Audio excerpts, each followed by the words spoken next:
In the early part of the Aegean Bronze Age, Greek-speaking peoples, probably from the northwest, moved into the area.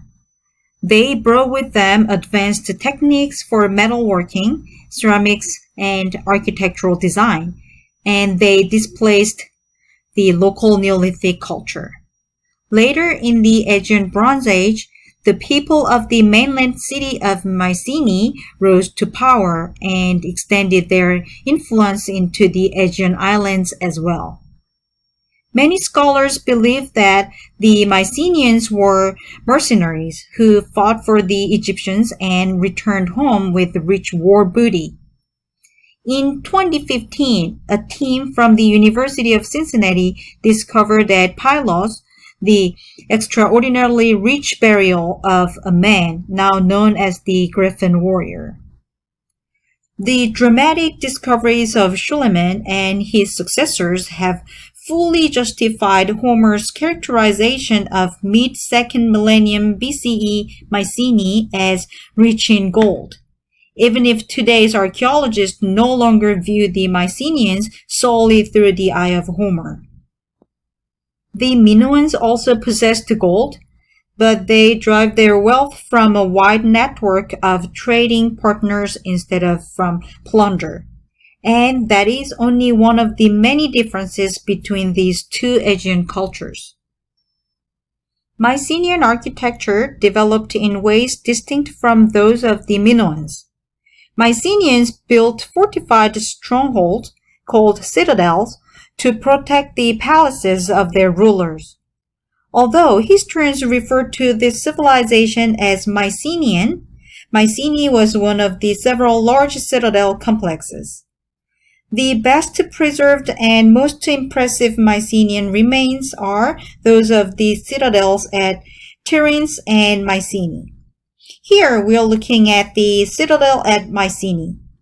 Later Greek writers called this walled complex the home of Agamemnon, legendary Greek king and leader of the Greek army that conquered the great city of Troy, as described in Homer's Iliad.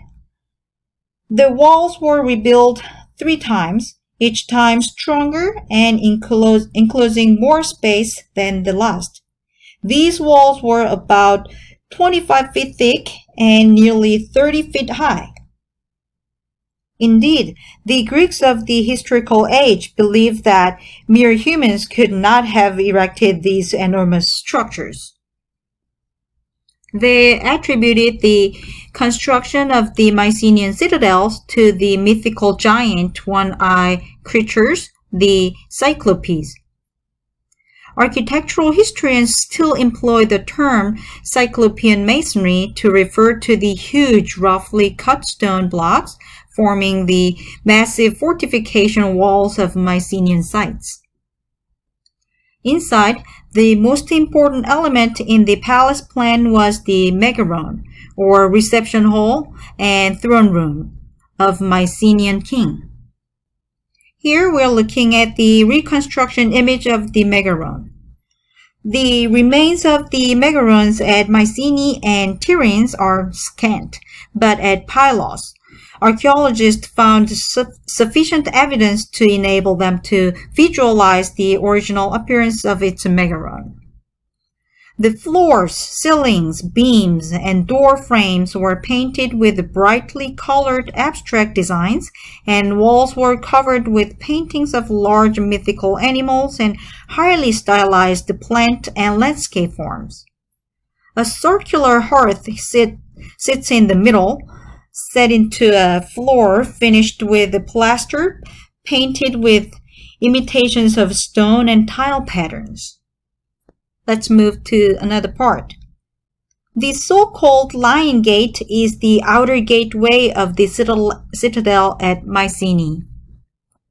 It is protected on the left by a wall built on a natural rock outcropping, and on the right by a protective wall of large blocks.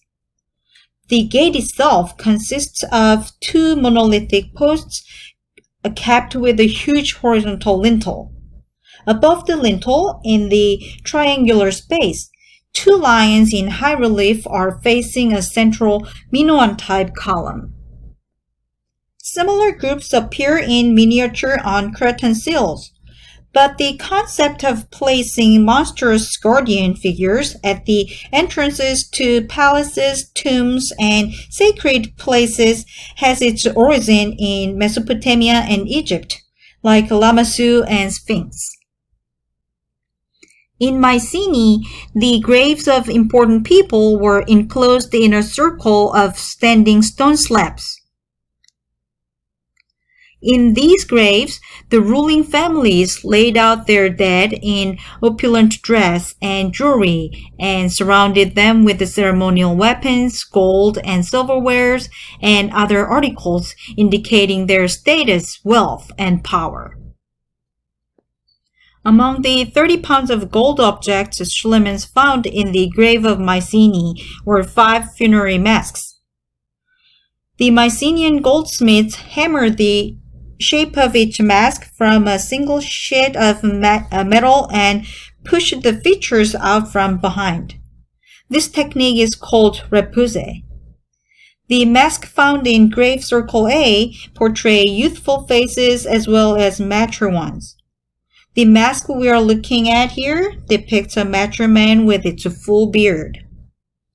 This mask was considered as a face of the king Agamemnon by Schliemann, but later scholars and archaeologists doubted it, and then they proved that it's not. If you want to learn more about it, you can watch videos in the additional material folder.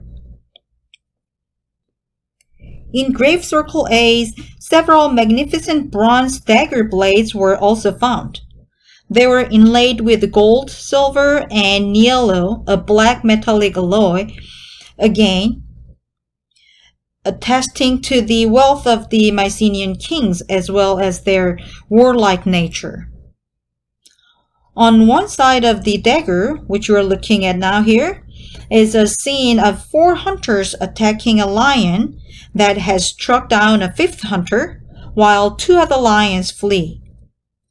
The slim-waisted and long-haired figures are Minoan in style, and the fleeing lions stretched out like the bull in the Minoan fresco.